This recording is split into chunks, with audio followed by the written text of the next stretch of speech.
네, 오늘의 말씀의 제목은 모든 것이 가하나 다 유익한 것이 아니요입니다. 어, 이제 지난주 말씀은 1장에서부터 4장을 다 거슬러서 그 다 포함해서 말씀을 전한 거고, 오늘의 말씀은 아마 5장에서부터 6장까지를 다 아울러서 여러분에게 말씀드리려고 합니다.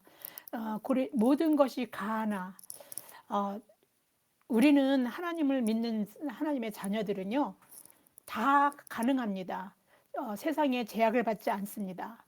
다 가능하다고 하는 그런 하나님의 능력을 덧입고 살아가는, 그래서 하지 못할 수 있는 게 없습니다. 다 할 수 있습니다.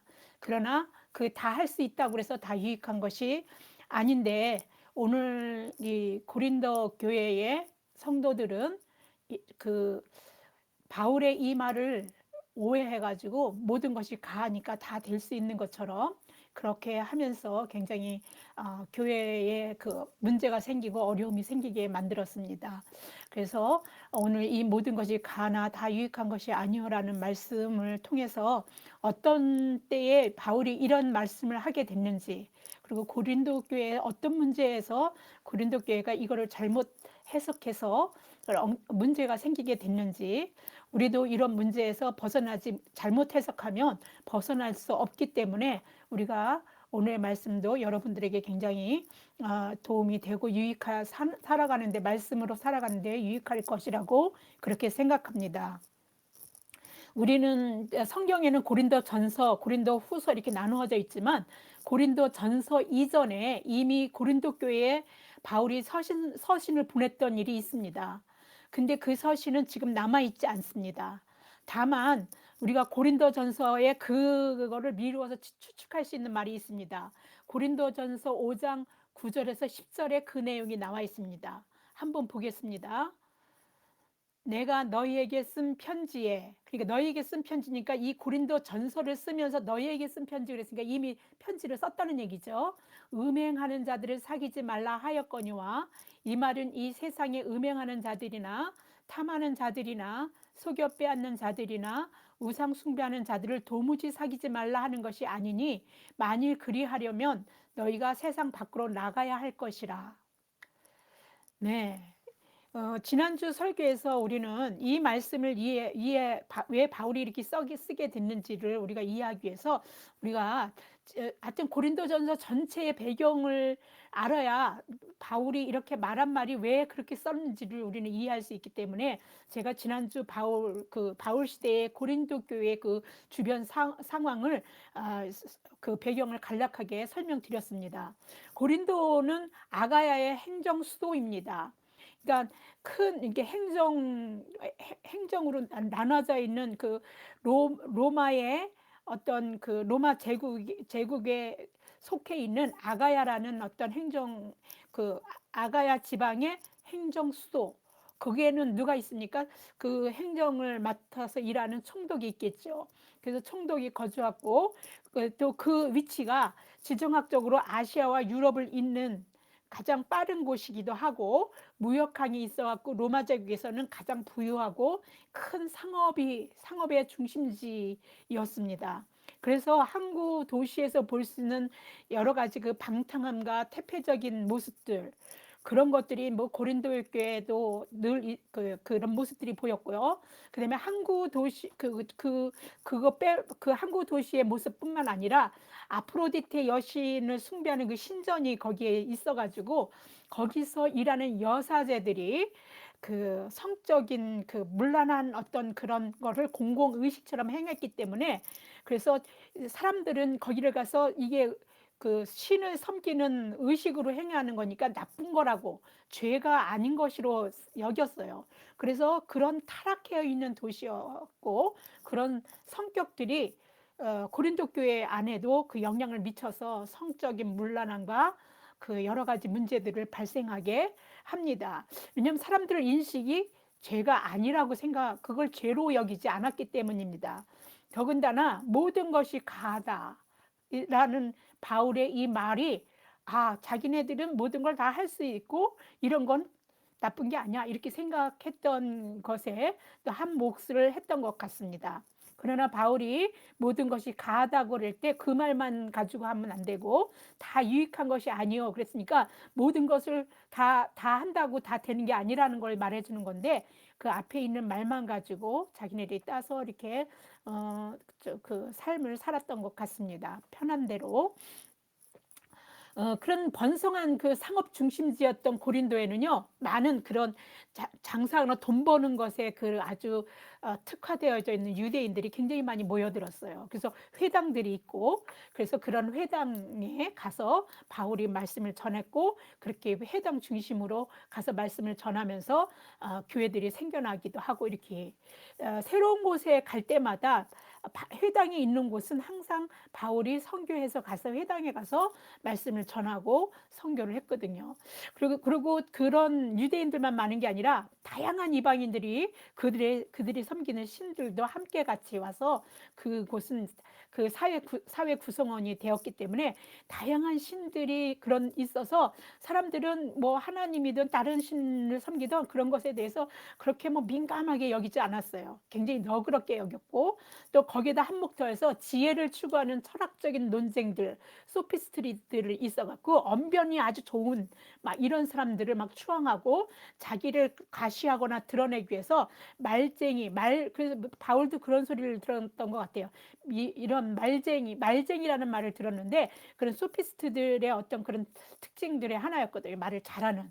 그런데 그런 것들의 모습들에 우리가 어떻게 할 수 있느냐면 예수 그리스도의 그리스도와 십자가의 도만 이제 바울은 다른 거를 자꾸 전하면 안 되니까 그걸 핵심적으로 전하느냐고 자기의 말주변이나 이런 것보다는 예수 그리스도와 십자가의 도만 전했어요. 그러고선 교회를 세웠는데 이제 바울 다음에 이제 아볼로가 그 교회 가서 언변이 아주 뛰어난 아볼로가 막 인기가 있는 거예요. 그래서 막 이제 아볼로를 따르는 그러면서 비교했을 때 바울은 좀 부족하지 않나 지혜가 막 이렇게 사람들이 생각할 정도로 그러한 사람들이 인식을 갖는 것도 그런 철학적인 막 그런 소피스트들이 흥황하고 막 이렇게 자기를 과시하고 지적인 것들을 그런 식으로 표출하는 그런 문화 사회적인 분위기 이런 것들이 교회 안에 들어왔다라는 하나의 그런 모습 현상이라고 볼 수 있습니다.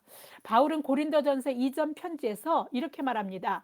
음행하는 자들이나 탐하는 자들이나 속여 빼앗는 자들이나 우상 숭배하는 자들에 대해서 사귀지 말라 이렇게 말합니다. 그런데 그렇게 말했다는 것을 어떻게 할 수 있느냐면 편지에서 내가 그렇게 말했으나 이렇게 말했으니까 알 수 있습니다. 지난 편지에 이렇게 썼구나 이렇게요.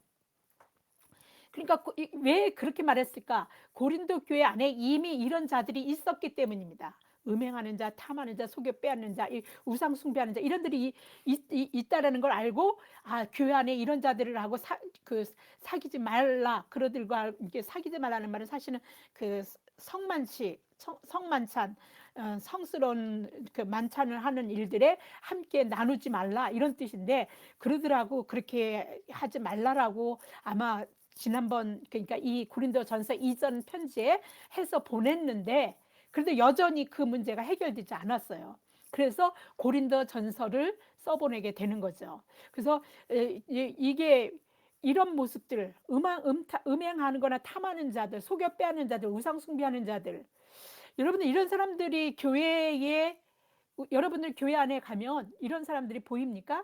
우리 눈에 안 보여요. 그러니까 교회는 이런 사람들이 없는 곳이라고 우리는 생각하기 아주 쉬워요. 그런데 고린도 교회는 그 사회 자체가 그러니까 그런 것들이 그렇게 나쁜 것이라고 생각 안 하고 당연히 있을 수 있는 건 뭐 이렇게 했는데 그게 교회 안에서도 만연해져 있는 상태인 거예요. 그런데 이 모습은 바울이 말씀을 가르쳤을 때 교회 공동체 안에 말씀을 가르쳤을 때 십자가와 그리스도의 복음을 전할 때 이런 일들은 있을 수 없는 일들이에요.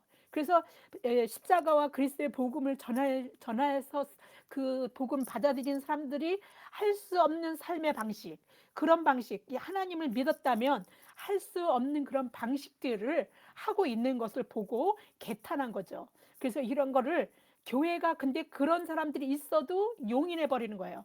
심지어는 교회 내에서 근친상간한 자까지 그냥 용인해 버리는 거예요. 그런 거 있도 문제가 안 돼. 왜냐하면 자기 친엄마도 아니고 계모. 그러니까 그 계모에게 그런 이제 그 아버지의 부인이죠. 그런 사람하고도 음행을 하고, 그런데 그게 교회 사람이에요. 교회 사람이 그렇게 했는데도 그런 일들은 그냥 그렇게 나쁜 거라고 여기지를 않으니까 치리하지 않은 거예요. 교회에서 그 어떤 처분을 내리지 않고 그냥 방관하고 용인해 버린 상태예요. 바울이 얼마나 분개했습니까? 하나님을 믿으면 우리는 변화돼야 됩니다. 예수 그리스도의 죽음을 그렇게 값싼 어떤 어, 그 믿음으로 이렇게 생활로 그렇게 살아가는 걸로 예수님이 돌아가신 게 아닐 걸 알거든요. 그래서 바울은 이런 것에 분개해서 진정한 믿음을 지닌 그런 그리스도인이라면 찾아볼 수 없는 고린도 교회의 그와 같은 모습에 바울이 이렇게 고린도전서 5장 1절에서 2절에 이 말씀을 합니다. 제가 오늘 말씀 전체는 고린도전서 5장에서부터 6절까지를 더 아울러서 말씀드리는 겁니다. 너희 5장 1절에서 2절입니다. 너희 중에 심지어 음행이 있다 함을 들으니 그런 음행은 이방인 중에서도 없는 것이라. 누가 그 아버지 아내를 취하였다 하는도다.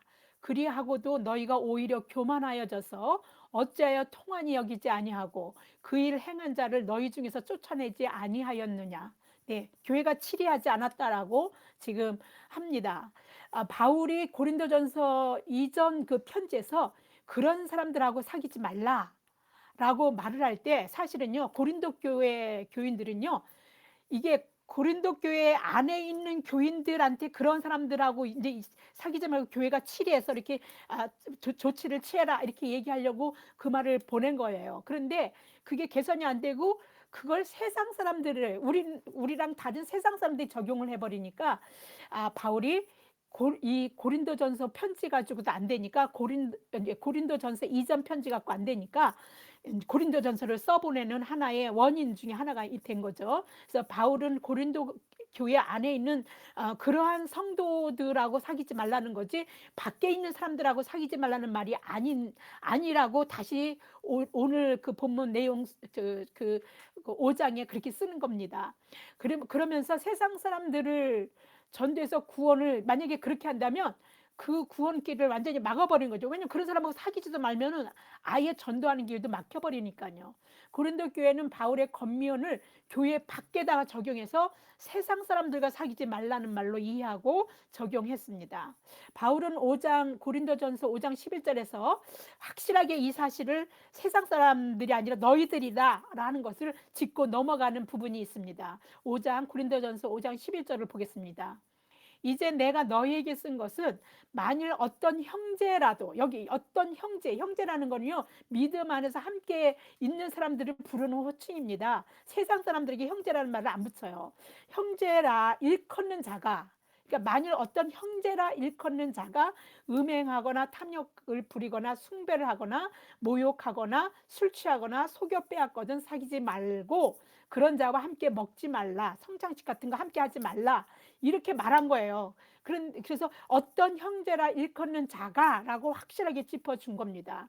그래서 음행하거나 탐욕 부리거나 우상 숭배하거나 모욕하거나 술 취하고 속여 빼앗는 자는 교회 밖에 있는 자들이 아니라 바로 교회 안에서 그런 행위를 하는 자들을 얘기하는 겁니다. 이 사실은 사실 부끄럽지만 이제 이런 사실을 보게 되면요, 교회 안에 많은 자들이 그런 사람들도 함께 있는 것을 우리는 알 수 있습니다. 그리고 바울 당시의 그 교회들이나 지금 우리들이 다니고 있는 그런 교회 안에도 이런 부끄러운 일들이 드러나지 않을 뿐이지 많이 있다는 겁니다. 그리고 이런 것들은요, 사실 뉴스에 가끔씩 터져요. 목사가 막 성도들을 어떻게 했다든지 뭐 하여튼 성도가 뭐 어떻게 했던 뭐 하여튼 그래서 목사가 타락해버리고 교회가 분열을 했던 막 이런 여러 가지 이런 일들이 있고 이런 음행만 그런 게 아니에요. 우상 숭배, 하나님을 믿는 것 같지만 돈을 더 사랑해갖고 어떤 돈 버는 어떤 수단으로 사람들을 사귀고 뭐 이렇게 하면서 교회를 끼고서 사업을 한다든지 막 이러는 사람도 있고 하여튼 그런 거는 어떤 거예요? 음행하는 건 아니지만 그 우상 숭배하는 거죠. 또 모욕 하나님을 믿는 사람이 더 저는 지금 저기 좀 부끄러운 일이긴 하지만 수영을 하는데 교회 권사님이에요. 근데 사람들하고 부딪히면서 맨날 싸워요. 그래서 '왜 그럴까?' 그리고 사람들이 뭐 자기 눈에 거슬리면 그걸 그냥 넘기질 않아요. 그리고 말을 해도 부정적으로 말하면서 사람들을 막 무안을 줘요. 그러니까 듣는 사람은 모욕을 당하는 것 같단 말이죠. 그러니까 모욕하는 일도 권사님인데 하고 계시는 거예요. 세상 사람들보다 더 못한 일이죠. 술 취하는 자 왜 없겠어요. 속여 빼앗는 자 왜 없겠어요. 교회에서 속여 다 사기당하고 하는 사람들 많이 있습니다. 이런 일들이 사실 우리가 교회에서도 많이 일어납니다. 그러니까 이게 고린도 교회에서 지금 바울 사도가 고린도 교회에 일어나는 일 현상을 가지고 이야기하고 있지만 지금 이 이야기는 우리가 들어야 될 얘기고 우리가 이 말씀을 듣고 우리가 어떻게 살아야 될지를 적용해야 된다는 겁니다. 여기서 이제 아까 말씀드렸지만 함께 먹지 말라라는 말은요. 이런 자들 이렇게 막 앞에서 언급했던 이런 자들과 성창식들을 함께 나누지 말라는 말이긴 해요. 그러나 이 함 그 시네스디에인이라고 표현되는 이 말은요. 이제 함께 먹는다라는 이 표현은 일상생활 속에서 자연스럽게 식사하는 것을 의미해요. 그래서 이게 그러니까 먹기만 하는 게 아니라 식사 교제를 나누는 것이기 때문에 완전히 이제 교제 할라 하 하 그렇게 할 식사 중에 교제를 나누는 건데 식사를 하지 말라란 말은요. 교회 밖으로 아예 쫓아내라는 뜻하고 같은 겁니다. 교제를 아예 하지 말라. 그래서 교회 차원의 징계를 해라 이런 말하고 사실은 같은 말입니다. 그냥 먹지 말라 단순한 먹지 말라의 의미가 아닙니다. 고린도전서 5장 13절입니다. 밖에 있는 사람들은 하나님이 심판하시려니와 바울은요 밖에 있는 사람 하나님을 믿지 않는 자에 관심이 없습니다. 그래서 그들의 관심이라는 것은 그들이 하나님을 믿고 하나님께 구원받는 삶을 사는 것만 관심이 있습니다. 그래서 이렇게 밖에 사람들이 나쁜 짓 하는 거 이런 것들엔 관심이 없어요. 하나님을 믿고 나쁜 짓을 하는 이런 사람들을 이런 악한 사람이라고 말하는데 이 너희 중에서 어떻게 해라? 내쫓으라 이렇게 말합니다. 이 악한 사람은요 음행하거나 탐욕 부리거나 우상 숭배하거나 모욕하거나 술 취하거나 속여 뺏는 교회 안에서 뭐라고요? 형제라고 일컫는 자들. 다 우리가 같은 교회 안에서 신앙생활하는 모든 자들이고 우리가 거울 속에 비춰보는 우리의 모습이기도 하다는 걸 여러분들은 경각심을 가지고 깨달아야 합니다. 이전 서신에서 질책한 것과 같은 그런 부도덕한 행위가 고린도 교회 안에서 여전히 만연하고 있어서 어떤 사람들은 우상 숭배뿐만 아니라 부도덕한 행동이 벌어지던 이교 신전 그러니까 아프로디테 신전에서 여사제들하고 막 성행위를 막 단체로 막 그렇게 공개적으로 막 그렇게 하면서 풍요를 기원한다는 명목하에 그렇게 이루어지는 거죠. 그러니까 그런 열린 축제에 참가하는 거 이런 것들을요. 전혀 문제가 된다라고 고린도 교인들은 생각하지 않았어요. 그리고 그 모든 것이 가다라고 바울이 말했기 때문에 뭐 다 가능해. 뭐 우리가 하나님을 믿는데 그러면서 자기네들이 그 말을 오해해 갖고 합리화시키고 적용을 시켰습니다. 심지어 이방인에게서도 찾아보기 힘든 책망받아 마땅한 아까 얘기한 근친상간이 교회 안에서 자행되었는데도 그것이 나쁘다라고 인식을 안 하고 있으니까 그냥 있을 수 있는 일이야라고 생각했기 때문에 그냥 방치하고 교회 차원의 징계를 하지 않은 것이죠. 바울은 교회가 그런 사람을 교회 밖으로 축출하여서 세상에 살게 그냥 단순히 쫓아내게 하려고 하는 게 아닙니다.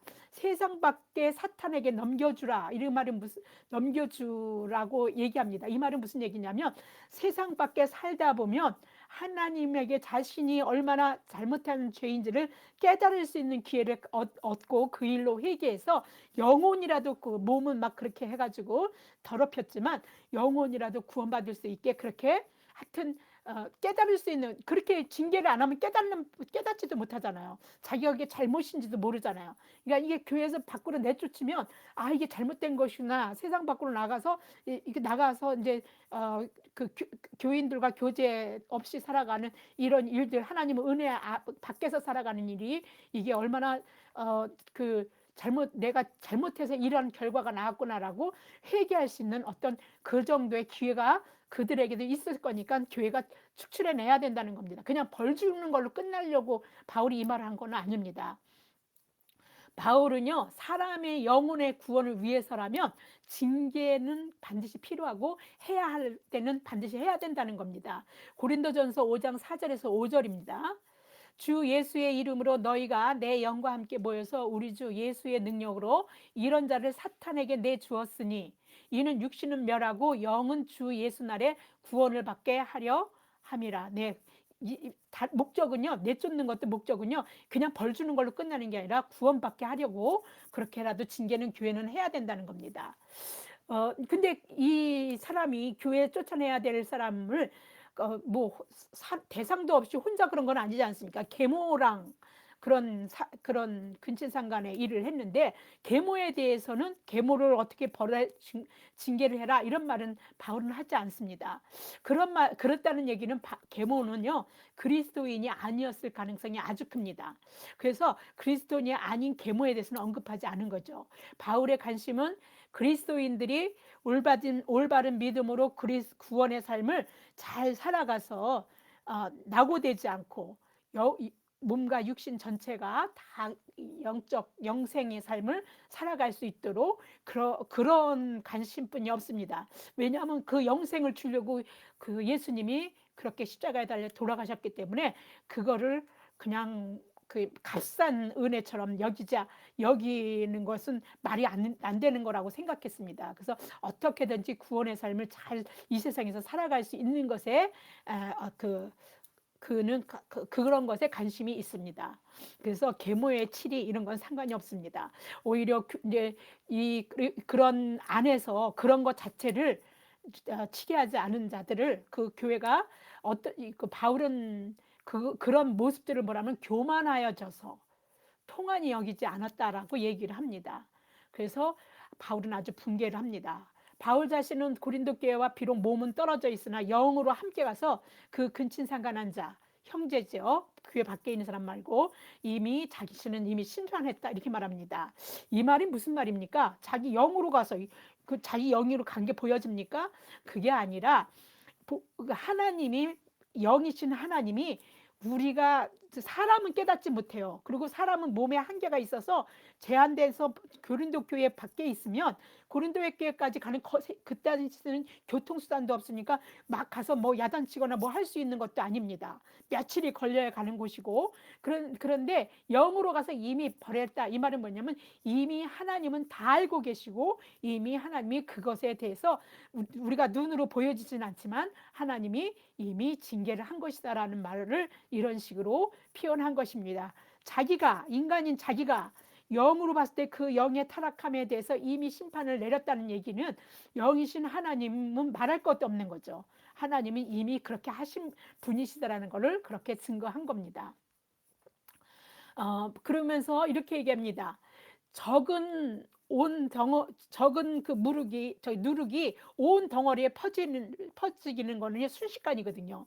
그래서 그렇게 하는 것처럼 교회에 그 악영향을 미치는 그런 그 누룩과 같은 존재, 그 악을 행하는 자들, 하나님의 가르침, 예수 그리스도의 죽음을 헛되이 만드는 인간의 구원의 삶을 헛되이 하는 그런 잘못된 행동을 하는 그런 그 누룩과 같은, 그래서 막 악을 번져나가게 하는 그런 것들은요, 그걸 묵은 누룩이라고 말하면서 내버리라 이렇게 권면을 합니다. 교회 내쫓으라 이런 거죠. 교회를 건강하기 위해서 교회가 해야 할 마땅한 일을 하지 않는다면 그것도 잘못을 저질러야만 죄가 아니라 그렇게 마땅하게 해야 할 일을 하지 않는 것도 죄가 되는 것입니다.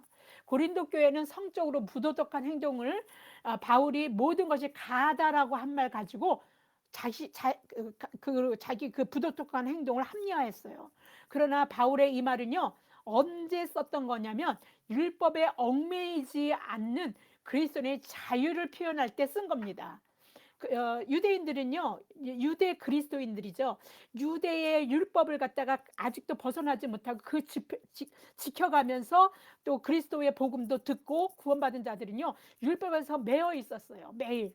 그래서 그들은 그 율법에 매여 있는데 하나님을 믿으면 그런 율법, 이미 율법을 예수님이 완성하고 완성하신 분이니까 율법을 완전히 이루신 예수님이 오셔서 우리가 믿으면 이미 끝나는 건데 거기에 다시 매일 필요가 없다라고 얘기하는 겁니다. 우리는 로마서를 나갔습니다. 거기서 율법에 대한 얘기를 했습니다. 그래서 우리가 율법은 죄만 깨닫게 하는 거지 구원에 이르게 할 수 있는 게 아니라는 것들을 우리는 압니다. 그런데 그 그리스도인들은, 유대 그리스도인들은 이런 것들에서 완전히 자유하지 못하니까 이런 사람들에게 우리가 모든 것이 다 가하다, 이제 율법에서 매이지 않는다라는 걸 설명하기 위해서 그래서 바울이 얘기한 겁니다.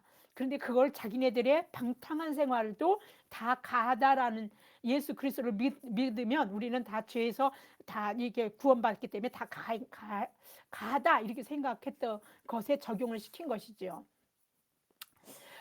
그 고린도 교회는요, 이제 두 가지 종류의 교인들이 있었다고 생각하면 됩니다. 율법에서 완전히 자유하지 못해서 매여 사는 그런 유대 그리스도인들. 그리스도인이긴 하지만 유대인들이 그리스도인이 된 사람들이죠. 이들은 율법에서 벗어나지 못했습니다. 왜냐하면 모세의 율법은요, 그들 조상 대대로가 그 율법을 지키지 못해서 나라가 망한 때까지 왔다는 걸 알기 때문에 말씀을 철저히 지켜야 자기들이 사는 거라고 생각을 해서 거기서 완전히 벗어나지를 못합니다. 그래서 이들을 완전히 이제 자유할 수 있도록 그렇게 가리켰던 건데, 그런 유대인 그리스도인들이 있었고요. 또 이방인 그리스도인들이 있었어요. 그래서 이방인 그리스도인들은, 그래서 우리는 율법 안 지키고 그리스도를 잘 믿고 그래 그 말씀대로 살아가면 되는 거야라고, 아주 그 율법에서 아주 자유한, 그래서 이런 걸 성경에는 믿음이 강한 자, 그런 것에 얽매이지 않으니까. 그리고 그런 거 하나하나 율법에 매여서 어떤 행위를 막 하나님 앞에 벌 받을까 봐 벌벌벌 떠는, 이렇게 하면서 예수를 믿는 자들을 믿음이 약한 자라고 바울은 그렇게 표현하고 있고, 자기는 믿음이 강한 자지만 약한 자를 위해서도 자기가 가지만 다 유용한 게 아니니까 그렇게 하지 않는다라고 얘기를 하기도 바울은 했습니다. 이런 식으로 두 종류의 그 유대 그리스도인과 이방 그리스도인들이 이렇게 함께 있는 교회입니다. 로마서에는요, 율법에 대한 바울의 생각이 너무 잘 나타나 있습니다. 로마서 7장 4절에서 6절을 보겠습니다. 그러므로 내 형제들아, 너희도 그리스도의 몸으로 말미암아 율법에 대하여 죽임을 당하였으니, 이제 율법은 이미 죽은 거다는 거죠. 예수님이 십자가에 달려 돌아가신, 죽임을 당할 때 이미 율법도 이미 끝나버린 것입니다. 이는 다른 곧 죽은 자 가운데서 살아나신 이에게 가서, 이게 누굽니까? 예수 그리스도겠죠. 우리가 하나님을 위해서 열매를 맺게 하려 함이라, 구원의 삶을 살아갈 수 있게 하기 위해서라는 겁니다. 우리가 육신에 있을 때에는 율법으로 말미암는 죄의 정욕이 우리 지체 중에서 역사하여 우리로 사망을 위하여 열매를 맺게 하였더니, 열심히 믿는다고 믿지만 사람이 자기 의가 드러날 뿐, 그리고 죄만 드러날 뿐 율법으로는 그렇게 할 수가 없거든요. 그래서 죽을 수밖에 없는 존재, 이런 사망의 열매만 자꾸 맺게 하는 거죠. 근데 이제 우리가 얽매였던 것에 대하여 죽었으므로, 율법에서 벗어났으니 이러므로 우리가 영의 새로운 것으로 섬길 것이요 율법 조문에 묵은 것으로 아니할지니라. 이 말 속에 보면 율법은 이제 예수 안에서 다 완성되어져 있는, 예수 그리스도를 믿으면 율법은 우리에게 구속을 주지 않는다라는 겁니다. 그 말을 하기 위해서 모든 것이 가다라고 얘기한 겁니다. 바울이 이와 같은 율법으로부터의 자유함에 대한 가르침은요, 사실 어디서 왔을까요? 사실 바울은요, 그리스도인이 되기 전에는요, 율법에 굉장히 엄격했던 유대인 중에 유대인, 누굽니까? 바리새파 유대인이었습니다. 그리고 그러한 것에서도 말씀을 사람들한테 가르치기 위해서 훈련을 받는 그런 가말리엘의 그 율법을 배우고 익힌 그런 사람입니다. 그래서 이 율법에서 어긋났다, 안식일을 지키지 않고 막 이렇게 했다, 하나님을 모욕했다, 이런 것 때문에 그리스도인들을 막 해외까지 추적해서 잡아오려고 했던 게 바로 바울 아닙니까? 바울이 사울이었었던 시절의 바울의 모습입니다. 바울은 그런 사람이에요. 근데 그가 어떻게 이렇게 율법으로부터 자유할 수 있었을까? 우리가 유대 그리스도인들을 보면 알지만 그 하나님을 믿고도 그리스도를 믿고도 자유하지 못하거든요. 아주 골수파, 율법이 아주 골수파가 되기 때문에 거기서 그렇게 자유할 수 없습니다. 그가 깨달은 거는요, 아무리 율법을 잘 지켜도 죄만 깨달을 뿐 구원받을 수 없다는 것을 바울 이제 예수 그리스도를 만나면서 깨닫고 실감했기 때문에 그렇습니다. 그렇다면 그런 실감했기 때문에 그가 단순히 자신의 경험 가지고 그가 그럼 그렇게 가르쳤는가, 그런 말을 했는가, 율법의 자유함을 말했을까? 그건 아닙니다. 우리는 바울이 그 선교 여행을 하면서 세워진 교회마다 문제가 생기면 그 서신서를 보내는데, 그런 서신서에 보면 자기 생각을 한 것보다 예수님이 우리가 저기 복음서 마태, 마가, 누가, 요한복음에서 예수님이 말씀하신 것들이 기록되어 있잖아요. 그랬던 말씀들과 거의 비슷한 이야기들을 인용해서 말씀을 전하는 것을 서신서에다 기록한 것을 우리는 알 수 있습니다. 그래서 비록 바울이 12 제자들과 같이 예수님 측근에 따라다니면서 가르침을 직접 듣거나 예수님을 본 거는 아니지만, 복음서에 기록된 그래서 예수님의 탄생, 죽음, 부활, 승천, 이런 이야기를 자세하게 역사서처럼 쓰지는 않았어요, 바울은. 그렇지만 그 바울이 복음서보다 먼저 서신서가 기록됐거든요. 그런데 예수님이 말씀만 것들을 바로 그런 것들을 인용해서 그 바울이 적용해서 말씀을 전하거든요, 서신서에. 그래서 이런 서신서 보면 바울이 복음서에 있는 복음의 내용과 거의 비슷한 그런 예수님의 말씀을 인용했다라는 증거가 넘쳐납니다. 그러니까 제자들을 통해서 말씀을 전하는 제자들을 통해서 예수님이 어떤 말씀을 했다는 걸 바울도 이미 잘 알고 있었고, 그 복음서로 기록되기 이전부터 그런 예수님의 말씀들을 기억해서 그걸 가지고 서신서에 자기 생각을 쓴 게 아니고 자기가 감동받고 경험한 걸 쓴 게 아니라 예수님의 말씀을 인용해서 그 말씀으로 교인들을 갖다가 권면했던 겁니다. 그 율법에서의 자유함도요, 그 자신이 말한 게 아니에요. 바로 예수님의 말씀입니다. 어디에 나옵니까? 요한복음 8장 32절에 나옵니다. 요한복음 8장 32절에 뭐라고 합니까? 진리를 알지니 진리가 너희를 자유롭게 하리라. 진리를 알지니 진리가 너희를, 진리가 무엇입니까? 진리가 바로 예수님이시거든요. 그러니까 예수님을 알면요, 우리가 자유롭게 된다, 이 말이에요. 그러니까 진리가 바로 예수님이거든요. 예수님이 뭐라고 하셨습니까? 나는 길이요 진리요 생명이라고 말씀하셨거든요. 당신 누구라고요?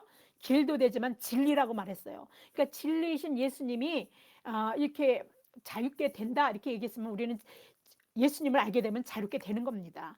이 말을 이제 기억하고 상기해서 교인들에게 이제 아마 문제가 되니까 이 말을 썼겠죠. 사실요, 진리 대신 예수님을 앞에 두고도 빌라도는요, 예수님에게 신문하면서 묻습니다. 진리가 뭐냐고. 진리를 앞에 두고도 진리가 뭐냐고 말합니다. 이걸 우리는 뭐라고 말합니까? 영적 맹인의 모습, 영적 맹인이라고 말합니다. 그 맹인의 모습을 그 빌라도가 여실히 보여주고 있는데, 세상 사람들도 그렇죠. 예수 모르는 그런 사람들도 그러는데, 어디 예수와 상관없이 사는 세상 사람들 뿐이겠습니까? 그런 세상 사람들, 뭐 빌라도 같은 그런 세상 사람들만이 아니라 말씀이 늘 우리에게 있고 진리가 되신 예수님에 대해 말씀이 넘쳐나는 시대에 지금 여러분들 유튜브 틀면 아주 언변이 좋으신, 그리고 좋은 말씀을 잘 전하는 목사님들의 말씀들이 넘쳐납니다. 그런 말씀을 듣고 살아가는 교회 안에, 그런 시대에 사는 교회 안에 살고 있으면서도 여전히 우리는 영적 맹인이 돼가지고 예수님을 보기를 원해요, 맨날 이러고 있지 않습니까? 여러분, 저는 아니에요 라고 얘기할 수 있습니까? 저는 그렇습니다. 저는 예수님 오늘도 보기를 만나기를 원합니다. 네, 예수님은요, 자신을 요한복음 14장 6절에서 뭐래요? 당신 자신을 길이요 진리요 생명이라고 말씀하셨습니다. 진리 되신 예수님, 진리이신 예수님, 진리가 되신 게 아니에요. 진리 그 자체이신 예수님이 율법에 매여 있는 유대인들에게 그 예수님을 알면 진리를 알면 율법에 매인 것에서 자유로워질 거라고 말씀한 것을 바울이 갖다가 예수님의 이 말씀을 가지고 쓴 것입니다. 예수님은 자신이 죄를 깨닫게 할 뿐 온전하게 지킬 수 없는 그런 율법을 가지고 그 율법을 완전하게 하려고 왔다. 이렇게 자기 자신을 가지고 말했습니다. 마태복음 5장 17절 말씀입니다. 내가 율법이나 선지자를 폐하러 온 줄로 생각하지 말라. 폐하러 온 것이 아니요 완전하게 하려 함이라. 어떻게 한다고요? 완전하게 한다고 말씀하십니다. 예수님은 율법을 완전케 하셨을 뿐 아니라 더군다나 그냥 그렇게 완전하게 했다 이걸로 끝나는 게 아니라 우리에게 새 계명을 주십니다. 새 계명을 줬다는 건 뭡니까? 옛 계명인 율법이 이제 필요 없는 것입니다. 새 계명 이제 지키면 되는 거니까. 근데 그래서 옛 계명인 율법에서 우리는 완전히 벗어나서 자유롭다라는 것을 의미하는 것이 새 계명을 주셨다는 것에 다 포함되어 있는 것입니다. 어떻게 새 계명을 주셨을까요? 요한복음 13장 34절에 이렇게 예수님이 말씀하십니다. 새 계명을 너희에게 주노니 서로 사랑하라. 내가 너희를 사랑한 것 같이 너희도 서로 사랑하라. 너희가 서로 사랑하면 이로써 모든 사람이 너희가 내 제자인 줄 알리라. 사랑으로 율법이 이미 이루어졌다는 뜻입니다. 갈라디아서 5장 14절에도 이 말씀이 나옵니다. 온 율법은 내 이웃을 사랑하기를 내 자신같이 하라 하신 말씀에서 이루어졌나니. 네, 우리의 새 계명이 뭡니까? 사랑입니다. 우리가 사랑하면 사랑으로. 그래서 예수님 바울은요 이 사랑의 방법으로 우리가 고린도전서 굉장히 유명한 게 이제 고린도전서 13장의 그 사랑장인데 모든 것들을 중에서도 그 사랑을 강조해서 얘기를 바울이 하는데 너무 시적인 그 이야기들이라 너무 아름다운 사랑 이야기가 나옵니다. 근데 우리가 나중에 그걸 볼 건데 그래서 바울이 고린도 교회에 일어나는 모든 문제들을 이 사랑의 원리로 풀어 나갑니다. 그래서 모든 것이 가하나 다 유익한 것이 아니오라는 말 속에서는요 사랑으로 다 그 토대 속에 그 기초가 사랑 속에 이렇게 행할 수 있는 것인 것들을 이제 표현해 나가는 것을 알 수 있습니다. 그래서 우리가 바울의 그런 충고를 하는 그런 말들을 할 때는 그 밑바닥에 그 언절에 그 말씀하는 그 언절에는 사랑을 토대로 이 말을 하고 있구나라고 그 사랑의 원리로 이걸 풀어 나가시는구나라고 여러분들이 이해를 해야 됩니다. 예수님은 자신이 죄를 깨닫게 할 뿐 온전하게 지킬 수 없었던 그 율법을 완전케 하려고 오신 분입니다. 그 완전케 한다는 말은 뭐냐면 사랑으로 완전케 되어진다는 것입니다. 사랑 자체이신 분이 예수님이시고요. 모든 것이 가하나 무엇이든 얽매이지 않는다라고 하면서 몸은 음란을 위하여 있지 않고 주를 위해 있다라고 바울이 이거 말한 것은요. 오직 사랑으로 행하면서 살아야 한다라는 실천적 그리스도인의 삶을 압축해서 표현한 거라고 볼 수 있습니다. 여기에는 뭐 사랑이란 말은 한마디도 없습니다. 그러나 그 이면에 깔려있는 이 말은 사랑이어야만 가능한 말입니다. 사랑으로 살아야 가능할 수 있습니다. 이웃을 내 몸처럼 사랑해야 하지만 가능할 수 있는 실천할 수 있는 그 말이 이 말입니다. 고린도전서 6장 12절에서 13절을 보겠습니다. 모든 것이 내게 가하나 다 유익한 것이 아니요 모든 것이 내게 가하나 내가 무엇에든지 얽매이지 아니하리라. 음식은 배를 위하여 있고 배는 음식을 위하여 있으나 하나님은 이것저것을 다 폐하시리라. 몸은 음란을 위하여 있지 않고 오직 주를 위하여 있으며 주는 몸을 위하여 계시느니라. 여러분들 음식과 음란이 무슨 상관이 있다라고 이렇게 바울이 이런 얘기를 합니까? 우리가 이 말은요 바울이 인용한 거예요. 무슨 말을 인용했냐면 고린도 교회 사람들이 뭐냐면 모든 것이 음식은 배를 위해 있지 않고 배는 음식을 위해서 있어 막 이러면서 그 말로 자기의 행위를 막 표현한 거예요. 근데 그거를 갖다가 바울이 갖다 쓴 겁니다. 그래서 이거는 교훈을 내리려고 한 게 아니라 너네들이 그렇게 말하지만 그 말들은 다 폐한다는 거예요.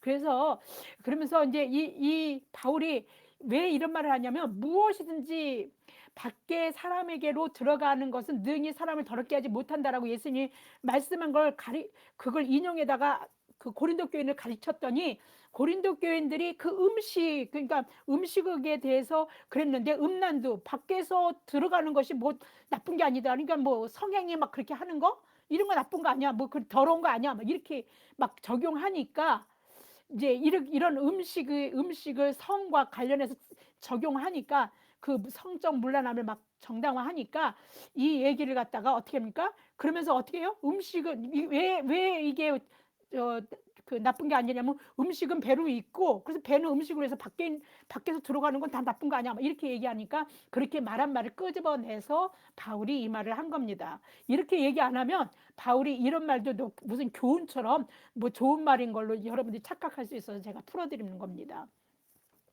근데 이런 말들의 유래, 어디에서 이런 말이 출처가 나와서 바울이 고린도 교인에게 충고를 했고 그 말을 잘못 받아들여서 이런 이 사단이 생겼는가? 왜냐하면요, 그 마가복음과 마태복음에 이 말의 내용들이 나옵니다. 이 고린도전서 쓰기 이후에 나온 말이긴 하지만 그 이게 세상에 예수님의 말씀들이 계속 있었거든요. 돌아다니고 있었고 그 말씀을 바울도 알고 있는데, 그게 이제 복음서에 기록되어져 있는 출처는 거기에 있습니다. 그래서 우리가 그게 왜 이 말을 바울이 했고 고린도 교회는 왜 그거를 자기네들한테 잘못 오용시켜서 이런 사단이 생겼는가, 이제 그걸 보기 위해서 제가 마가복음 7장 11절에서 23절, 그다음에 마태복음 15장 1절에서 20절에 그 같은 내용들이 이제 다른 책에 있지만 한번 제가 이 얘기를 합니다. 이런 내용들은 사실은 바리새인과 서기관들이요, 예수님의 제자들이 손을 씻지 않고 손으로 이제 씻지 않은 부정한 상태의 씻어야 되는데 씻지 않은 상태를 부정하다고 얘기를 해요, 이 유대인들은. 근데 그래 부정한 상태로 떡을 먹었어요. 근데 자기네들은 손을 늘 씻고 먹는데 그렇게 지키지 않으니까, 율법을 지키지 않으니까 그걸 가지고 맹비난을 합니다. 그래서 그 이야기가 마가복음 7장 5절에 나와 있습니다. 한번 보겠습니다. 이에 바리새인들과 서기관들이 예수께 묻되 어찌하여 당신의 제자들은 장로들의 전통을 준행하지 아니하고, 장로들의 전통이 뭐 율법이겠죠, 전통을 준행하지 아니고 부정한 손으로 떡을 먹나이까? 이에 대해서 예수님은요, 하나님의 계명을 버리고 사람들의 전통을 지킨다라고 그들을 맹비난하면서 이제 말씀을 이어갑니다. 마가복음 7장 13절에서 16절입니다. 너희가 전한 전통으로 하나님의 말씀을 폐하며 또 이 같은 일을 많이 행하느니라 하시고, 무리를 다시 불러 이르되 너희는 다 내 말을 듣고 깨달으라. 무엇이든지 밖에서 사람에게로 들어가는 것은 능히 사람을 더럽게 하지 못하되 사람 안에서 나오는 것이 사람을 더럽게 하는 것이니라 하시고. 그러니까 예수님이 말한 거예요. 밖에서 사람에게 들어가는 건 더러운 게 아니고 능히 사람을 더럽게 하는 게 아니라 안에 있는 게 더럽게 한다. 근데요, 예수님이 하신 이 비유의 말씀을 제자들이 못 깨달았어요. 그래서 다시 좀 설명해 달라고 하니까 예수님이 이렇게 말합니다. 마가복음 그 7장 18절에서 19절입니다. 예수께서 이르시되 너희도 이렇게 깨달음이 없느냐? 세상 사람들이 깨닫지 못하면 너희는 깨달아야 되는데 너희도 못 깨닫느냐, 이렇게 말씀하시면서 무엇이든지 밖에서 들어가는 것이 능히 사람을 더럽게 하지 못함을 알지 못하느냐? 이는 마음으로 들어가지 아니하고 배로 들어가 뒤로 나감이라. 그러므로 모든 음식물은 깨끗하다 하시니라. 이렇게 말씀하시는 겁니다. 그래서 바울은요, 이 가르침을 돌이켜서 한번 생각했던 것 같습니다. 그래서 사람들에게 그렇게 모든 것이 가다라고 얘기하면서 유대 그리스도인들에게 이제 충고할 때 이 말을 썼는데, 이걸 갖다가 이제 그 음란한 사람들이 밖에서 들어가는 건 나쁜 게 아니다, 뭐 이런 식으로 하면서 한 것이죠.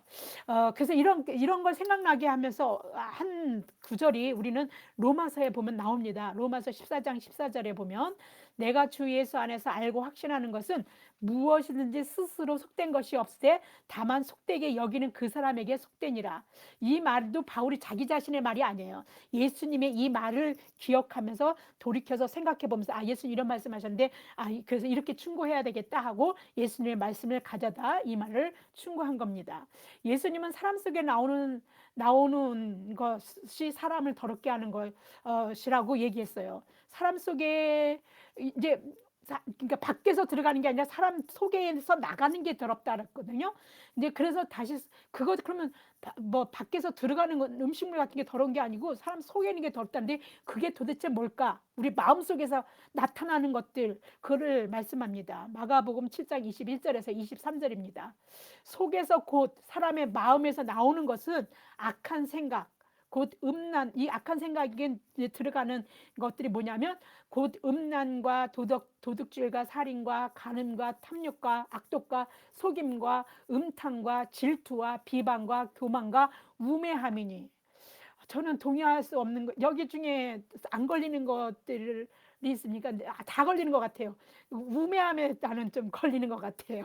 근데 어떻든 간에 여기 보면 안 걸릴 사람이 없을 것 같은데 일단 이거 다 우리 마음에서 나오는 거지 않습니까? 이런 게 다 악하다는 겁니다. 다 속에서 나와서 사람을 더럽게 한다라고 예수님이 말씀합니다. 구약의 율법에는요, 정한 음식 그리고 부정한 음식에 대한 이야기가 나옵니다. 구약의 율법을 그대로 유지하여 지키기를 원했던 유대 그리스도인들에게 바울이 이제 그리스도인들이 율법을 자유하다는 걸 가리키기 위해서 이 말씀을 예수님의 가르침인 이 말씀을 돌이켜 생각해보고 인용해서 가르친 것입니다. 그런데 어떤 고린도인 교인이 밖에서 들어가는 것이 사람을 더럽게 하지 못한다라고 하는 예수님의 이 말씀을 자기의 성적인 방종을 정당화시키는 데 사용해 버린 겁니다. 그래서 음식에 대한 가르침을 고린도 교인이 다른 육체적인 기능인 성에다가 코에 걸면 코걸이, 귀에 걸면 귀걸이식으로 적용해 버린 겁니다. 바울의 말을 통해 고린도 교인들이 음식은 배를 위하여 있고 배는 음식을 위하여 있다라고 성적 문란함과 같은 자신들의 비도덕성을 정당화하는데 이 말을 한 거예요. 이게 충고하려고 바울이 말한 게 아니라 고린도 교인이 그 음식 밖에서 들어가는 거니까 배고프면 배를 먹어야 되잖아요. 그래서 뭐 밖에서 들어가는데 뭐 그래서 뭐 손 씻든 안 씻든 뭐 깨끗한 거다 이렇게 얘기하면서 정당화시키는 건데 성적인 것도 마찬가지라는 거예요. 뭐예요? 배고프면 배에 만족을 해서 음식을 먹는 것처럼 성적인 것도 우리가 욕구가 생기잖아요. 성적이 그러면 배고픈 거 만족을 위해서 먹는 것처럼 욕구 충족을 위해서 뭐 이런 행위를 하는 게 뭐가 죄냐 죄 아니다 이렇게 얘기하려고 이 말을 쓴 겁니다. 이에 대해서 이제 바울이 얘기하는 거죠. 몸은 음란을 위해서 있지 않고 오직 주를 위하여 있으며 이 음란은요 부부 생활하고 상관이 없는 겁니다. 나중에 바울이 여기에 대한 얘기도 할 겁니다. 그러니까 정상적인 부부의 관계에서는 이 얘기가 적용되는 게 아니에요. 몸은 음란을 위하여 있지 않고 오직 주를 위하여 있으며 주는 몸을 위하여 계시느니라 이렇게 말합니다. 바울이 몸은 음란을 위해 있지 않고 주를 위해 있고 주는 몸을 위해 계시다. 이게 무슨 말입니까? 우리 몸에는요 주가 우리 안에 내주해 계시다는 겁니다. 성령으로 말미암아 성령의 우리 가운데서 주님이 우리 안에서 내주하여 계시도록 하나님이 계신 곳이 뭡니까? 성전입니다. 근데 그 하나님이신 주님이 우리 안에 내주하셨다는 건 뭐예요? 우리 몸이 성전입니다. 그래서 그런 성전된 우리 몸을 함부로 굴려서는 안 된다라는 겁니다. 왜 이 말을 합니까? 우리는요 그냥 몸 그 자체로 우리가 아니에요. 그 이상인 거예요. 우리 존재는요. 몸만 있는 게 아니라 영육이 합쳐서 한 전 인격 체계를 이루고 있는 겁니다. 그래서 몸을 함부로 한다는 건요. 우리 육도 다치는 거예요. 우리 육도 그게 합쳐져서 하나 인격체를 이루기 때문에 그러니까 내가 육적으로 함부로 살아도 영은 괜찮아 이건 아닌 겁니다. 밖에서 들어가는 것이 사람을 더럽게 하지 못한다라고 하는 예수님의 말씀을 자기 입맛에 맞게 왜곡하는 것 이것이 어디 고린도 교인뿐이겠습니까? 우리는요 그런 잘못을 저지르지 않습니까? 그때나 지금이나 하나님의 말씀을 자기 입맛에 맞게 왜곡하고 적용하는 일들은요 사역자든지 성도든지 관계없습니다. 아주 늘 일어나는 일입니다. 그리스도인들이 그런 죄들을 하고 우리는 어쩌면 그런 것들을 깨닫지 못하기 때문에 예배 시간에 우리가 그 죄를 고백하는 그 시간에 그렇게 하나님 앞에 혹시 깨닫지도 못하는 그런 일이 있는 것들을 고백해야 되는 것입니다. 그리스도인들이 필요하고 구해야 할 것은요. 그래서요. 영적 분별력입니다. 자신의 지혜와 판단이 아니라 성령이 조명해 주시고 알게 하심으로써 마땅히 그리스도인들이 해야 할 것, 그렇게 하면서 살아가야 할 일들을 기도하고 간구하고 구해야 하는 것입니다. 고린도전서 3장 18절에서 20절입니다. 아무도 자신을 속이지 말라. 너희 중에 누구든지 이 세상에서 지혜 있는 줄로 생각하거든 어리석은 자가 되라. 그리하여야 지혜로운 자가 되리라. 이 세상 지혜는 하나님께 어리석은 것이니 기록된 바 하나님은 지혜 있는 자들로 하여금 자기 꾀에 빠지게 하시는 이라 하였고, 또 주께서 지혜 있는 자들의 생각을 헛것으로 아신다 하셨느니라. 네, 우리가 지혜 있는 것 같지만요, 그런 건 자기 지혜는요, 그건 아무것도 아닌 거예요. 그래서 하나님이 주신 지혜로 살아야 합니다. 그런 분별력으로. 몸은 죽어서 썩어지는 것으로 끝나는 게 아니에요. 몸도 부활합니다. 그리스도와 함께 우리는 부활할 것을 믿고 사는 자들입니다. 하나님이 그리스도를 그렇게 몸의 부활로 살리셨어요. 그리고 그 대속의 은혜로 우리도 살리실 겁니다. 우리가 죽었다고 죽는 걸로 끝나는 게 아닙니다. 그러므로 우리 몸은 우리 것이 아니고 이제 누구 거예요? 그리스도의 것이고 그리스도 그의 지체가 되는 것입니다. 이 말이 고린도전서 12장 12절에 있습니다. 몸은 하나인데 많은 지체가 있고 몸의 지체가 많으나 한 몸인가 같이 그리스도도 그러하니라. 그리스도인들은 그리스도와 연합된 그리스도와 한 몸 된 자들이다. 그리스도의 지체다 이런 뜻입니다. 바울은 합한다라고 하는 헬라어 콜로메노스라는 말하고 한 몸이라고 하는 헬라어 헨소마 이런 표현을요, 성적인 행위를 통해서 하나의 신분, 같은 범죄, 동일하게 멸망당할 거 이런 것들을 강조해서 말하기 위해서 이 말을 사용합니다. 창녀들과 합하면요, 그러면 창녀 지체가 되는 거예요. 창녀들과 합했으니까, 하나가 됐으니까. 그리스도가 연합한 자들과 그리스도의 지체가 돼가지고 창녀의 지체가 돼버리게 하는 그런 일은 있을 수 없습니다. 그 목욕한 돼지가 구정물에 뒹구는 거랑 똑같은 것입니다. 이는 생명의 몸으로 하나님이 살리실 몸을 죄의 몸으로, 죽을 몸으로 다시 그렇게 만드는 것이니까 얼마나 어리석은 짓이겠습니까? 결코 그럴 수 없다라고 바울은 말합니다. 고린도전서 6장 15절입니다. 너희 몸이 그리스도의 지체인 줄 알지 못하느냐? 내가 그리스도의 지체를 가지고 창녀의 지체를 만들겠느냐? 결코 그럴 수 없느니라. 창세기에 둘이 한 육체가 된다는 말씀, 이 말씀을 잘 이용해서 우리 그리스도인들이 주님과 합하여 그리스도와 한 영이 된다라고 그렇게 바울은 이야기합니다. 세번역 고린도전서 6장 16절에서 17절을 보겠습니다. 개역 개정판하고 같은데 저는 세번역으로 읽겠습니다. 창녀와 합하는 사람은 그와 한 몸이 된다는 것을 알지 못합니까? 두 사람이 한 몸이 될 것이다 하신 말씀이 있습니다. 그러나 주님과 합한 사람은 그와 한 영이 됩니다. 네, 뭐 조금 편할 수 있어서 좀 이렇게 읽어봅니다. 음행은 다른 모든 죄와 달라요. 다른 모든 죄는요, 몸 밖에서 이루어지는 거지만 음행은요, 자기 몸에다가 짓는 죄입니다. 그러므로 음행은 어떻게 해야 됩니까? 피해야 하는 것입니다. 그 음행뿐만 아니라 모든 죄를 그렇게 하죠. 그런데요, 죄의 유혹을 용감하게 맞서려는 사람들이 있습니다. 어떻게든지 싸워서 내가 이겨내리라. 이 죄를 이기리라. 그것은요, 용감한 게 아니라 무모한 것입니다. 그래서 우리는요, 뱀처럼 지혜로우라 그랬습니다. 비둘기처럼 순하고 뱀처럼 지혜로우라.